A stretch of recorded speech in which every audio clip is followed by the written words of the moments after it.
स्वामी प्रसाद मौर्य ने हिंदुओं की आस्थाओं को ठेस पहुंचाकर बिछाया था जाल, खुद फंस गए जाल में, हुआ बुरा हाल। समाजवादी पार्टी से बढ़ रही है नाराजगी, धर्म संकट में फंस गई स्वामी की राजनीति।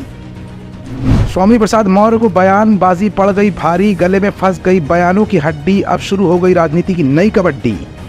अखिलेश के भाई का साथ दे या अपनी बेटी का, अखिलेश, स्वामी और बदायूं के बीच घूम गई पूरी राजनीति। बेटी संघमित्रा ने कहा, पिताजी आप ही करनी, हमें पड़ेगी भरनी। राजनीति में कई बार दूसरों के लिए बिछाया गया जाल खुद के लिए ही मुसीबत का सबब बन जाता है। कुछ ऐसा ही लोकसभा चुनाव 2024 से पहले समाजवादी पार्टी और बीजेपी के बीच देखा जा रहा है। समाजवादी पार्टी पिछड़ा, दलित और अल्पसंख्यकों को लेकर जनता के बीच है और बीजेपी के एजेंडे को धूमिल करती नजर आ रही है। तो वहीं हिंदू धर्म की आस्थाओं को चोट पहुंचाने वाली तमाम टिप्पणियां कर सुर्खियां बटोर रहे स्वामी प्रसाद मौर्य के लिए ये लोकसभा चुनाव 2024 आसान नहीं होगा।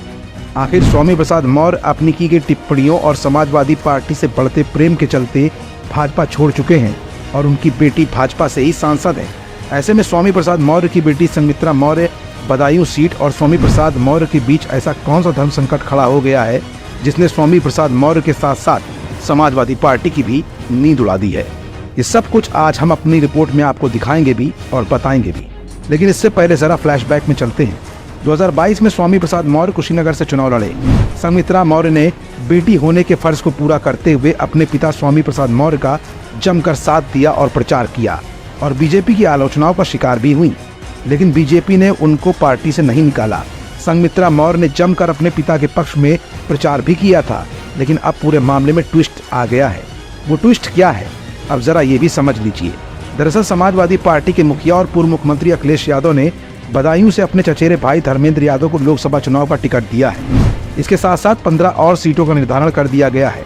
लेकिन बीजेपी में लगातार सक्रिय रही संघमित्रा मौर्य को अगर बदायूं से ही बीजेपी सांसदी का टिकट दिया जाता है तो ऐसे में स्वामी प्रसाद मौर्य की राह बेहद कठिन होने वाली, क्योंकि पहले ही स्वामी प्रसाद मौर्य धार्मिक स्थलों पर की गई टिप्पणियों से हिंदू धर्म की आस्था को चोट पहुंचा चुके हैं और ऐसे में समाजवादी पार्टी के प्रत्याशी धर्मेंद्र यादव का साथ देना उनकी राजनीतिक मजबूरी भी है।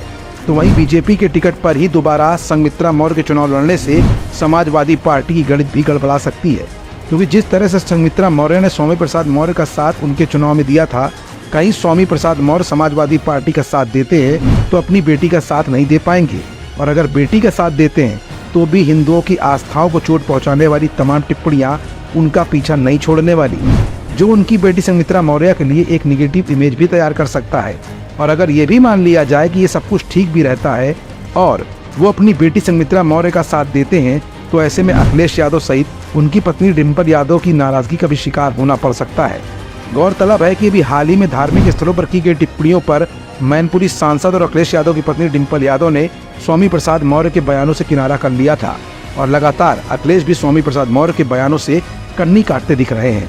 ऐसे में स्वामी प्रसाद मौर्य ने अपने लिए ही राजनीति में बबूल का वो पेड़ पैदा कर लिया है और अपने गले की वो हड्डी तैयार कर ली है जो ना वो निगल सकते हैं और न उगल सकते हैं। अब ऐसे में स्वामी प्रसाद मौर्य का धर्म संकट उनकी राजनीति को क्या नया मोड़ देता है, ये भी देखने वाली बात सामने आएगी। लाइव 24 के लिए मनीष गुप्ता की स्पेशल रिपोर्ट।